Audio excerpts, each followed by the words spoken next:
Everyone, it's Samantha, and today for Freezer Meal Friday, I am making some oven-baked chimichangas or just grilled burritos. I ended up grilling these, so I started with some 10-inch burrito tortillas. I've also got some shredded chicken breast, and I've showed you guys this in lots of videos. I just freeze this in portions after I let it cook in the crock pot for a day.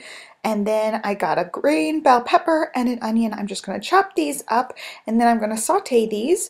This is a super easy and versatile recipe. You could add rice, you could add tomatoes, black beans, refried beans. You can just really jazz these burritos up however you want. All I did was do the chicken, the green peppers, and the onions. And that's just the way we like it. Super simple, super basic, but you could definitely jazz them up any way you want.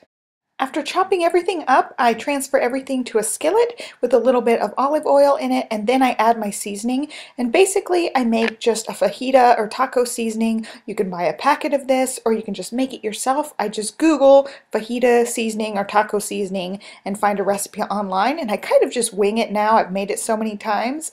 I just kind of make it myself. Once the vegetables start to get tender, it'll take a few minutes, but once they're tender, you just add in the chicken and heat everything thoroughly. Now it's time to assemble the burrito, so I just have this cookie cooling rack onto a baking sheet, and I'm going to assemble my tortillas. And what happened first was I went ahead and rolled one of them, and I had not heated these tortillas, so it kind of ripped around the edge. And so I decided to wait and heat up all the tortillas instead. And so I stuck them in the oven on 350 for just a couple of minutes. I didn't want them to crisp up or anything, so I got them all warmed up and then I assembled them. So be sure to warm your tortillas a little bit. They'll be more pliable that way. So now it's take two. I'm going to assemble my tortillas.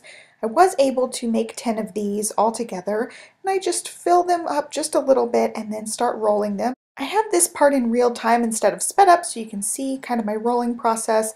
It's a little bit awkward trying to hold it with just two hands. I'm not very good at this yet, but after making quite a few of them, I start getting better. So I ended up making 10 of these all together. I figure once the baby's here, these will make great little lunches. Just one of these for lunch would be perfect for either my husband and I, maybe with some vegetables, but for dinner we each had two of these. I decided to grill these up on the stove. I just added a little bit of vegetable oil to a skillet and then grilled them on each side for just a couple of seconds just to get them nice and brown and crispy on the edge.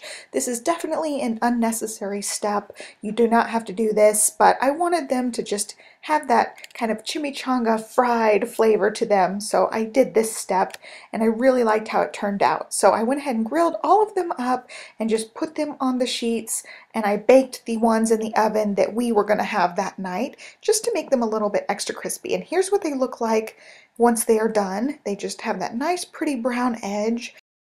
So I'm going to definitely be making more of these for the freezer. Like I said, I think they'll make great little lunches. So here was our dinner portions.